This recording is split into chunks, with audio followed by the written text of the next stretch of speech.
ہم یہ بتانا چاہتے ہیں کہ ہم لوگ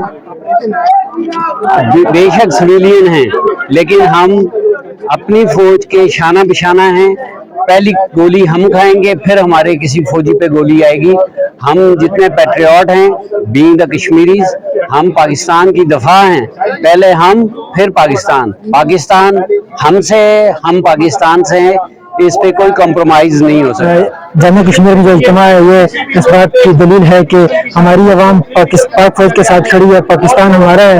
دیکھیے آنکھوں اور سنتکانوں کو اسد علی بلوچ کا سلام. ناظرین، آج ہم موجود ہیں آزاد جموں کشمیر کی سب سے بڑی جامعہ کشمیر کے چیلا کیمپس پہ، جہاں پر آپ میرے عقب میں طلبہ و طالبات کا ایک جمع غفیر دیکھ سکتے ہیں. اور یہاں پر آج پہلگام واقعہ جو کہ انڈیا کی جانب سے ایک منفی پروپیگنڈا کیا جا رہا ہے، اس کے خلاف آزاد جموں کشمیر یونیورسٹی DC کی ہدایت کے مطابق ایک ریلی کا انعقاد کیا گیا ہے.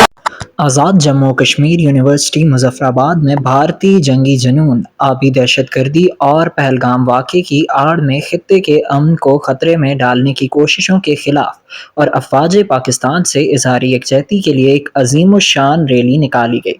ریلی کی قیادت vice chancellor professor doctor Nadeem Haider Bukhari نے کی، جبکہ رجسٹرار پروفیسر ڈاکٹر سعادت حنیف ڈار، ڈین سائنسز، دیگر اعلیٰ افسران، اساتذہ اور ہزاروں طلبہ نے بھرپور شرکت کی.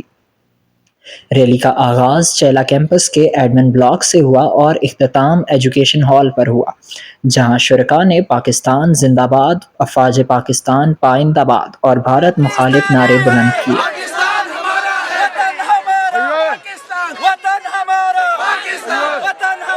پاکستان اور ہندوستان کے درمیان آزاد کشمیر ایک ایسا تنازع ہے جو کہ صدیوں سے چلتا ہوا آ رہا ہے، اور یہ ایک ایسا تنازع ہے جس کی وجہ سے بار بار پاکستان اور ہندوستان اپنے سامنے آ رہے ہیں. بسم اللہ الرحمن الرحیم. جو بھارت کی طرف سے آبی جارحیت شروع ہے، یہ بھارت کی ہتھکنڈے اور بھارت کچھ نہیں کر سکتا تو ایسی گھنونی چالیں چل رہے ہیں. پہلے بھی جب اس نے حملہ کیا تھا تو اس نے صرف ہمارا ایک کام آیا تھا، اس کے بدلے میں پاک فوج نے اس کے 2 جنگی طیارے گرائے تھے.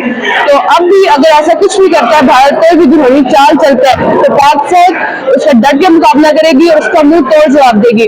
اور پاکستان کے نوجوان، بالخصوص کشمیر کے نوجوان، پاک فوج کے ساتھ کھڑے، اور اگر کچھ بھی ہوگا تو پاکستان سے پہلے کشمیریوں کے ساتھ بھارت کو جواب دینا ہوگا.